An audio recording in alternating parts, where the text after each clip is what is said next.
I am Rhayne Thomas, and this is my second 1000th act. At 4:11 p.m. on Friday, April 29th, 2011, I received a call from my doctor telling me that I had breast cancer. Yes, I was shocked. I never smoked, I didn't drink, I didn't do drugs, and it certainly did not run in my family. I took good care of myself. What was she talking about? Once I hung up the phone and pulled my thoughts together, I called my husband and a few of my best friends to tell them what I just heard. They too were shocked, but I assured them that I was going to be just fine. Armed with the information I just received from my doctor, I headed out to a wonderful party because I knew I was going to fast track and get that thing out of my body.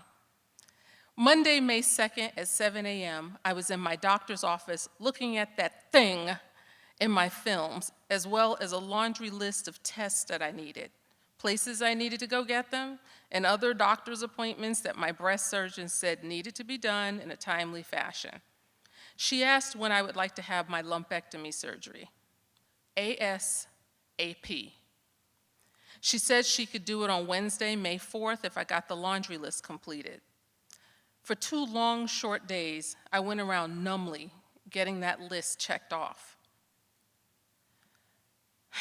Wednesday, May 4th at 7:45 a.m., my friend drove me to the hospital so I could get that thing out of my body, and I wasn't nervous or afraid because I knew I was going to be just fine. I have always been someone who believes that faith and prayer takes care of all things, and this was no exception. I was being treated by some of the top doctors in the country, so I packed on my humor, and after a chorus of Billy Joel's Piano Man in the operating room, I was under my doctor's spell of darkness. My friends all know me as an experience junkie, fun queen, and the prune whisperer. And yes, if you'd like to know my prune whispering survivor skills, you can go to prunes, the fruit, Prunes, aresexy.com. I hear you laughing out there. This was definitely a time to keep up that image. So there I was, in Arizona, staying with a family I'd only known for 6 months, my hubby in Las Vegas where we live, holding down the fort, and me starting another unknown journey. Let me say that in a weird and wacky sort of way, I enjoyed the journey. No, I would never, ever want to hear that C word again. But during my time in Arizona, I made a lifetime of friends, explored tons of places, ate with anybody I met, so I gained 11 pounds, and became an inspiration to my medical teams so that I ended up on billboards all over Arizona because they were amazed. And I'm amazed at the things God does for me and the people He places in my life to make sure I continue to walk in my purpose of blessing others and accepting their blessings.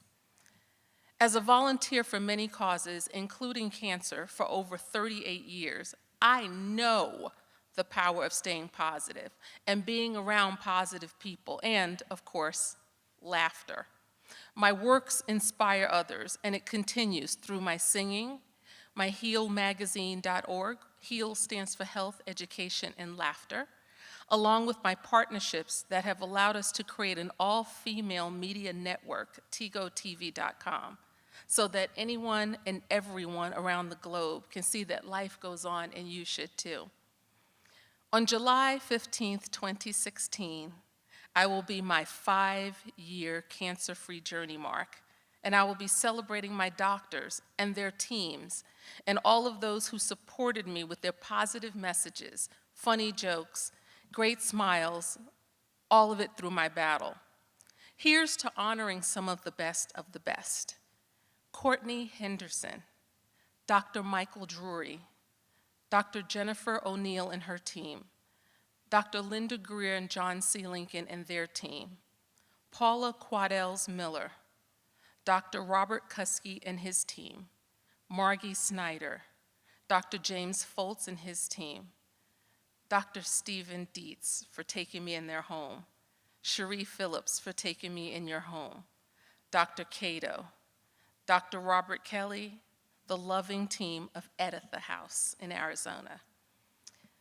So as I close out my story today, I'd like to leave you with the song in your heart, because I want you to know and I want you to remember that there is always a reason for you to start your second 1000th act, no matter what you're going through.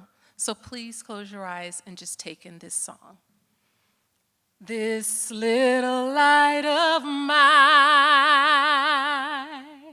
I'm gonna let it shine. This little light of mine, I'm gonna let it shine. This little light of mine, ooh, I'm gonna let it shine, let it shine, let it shine, let it shine. Thank you.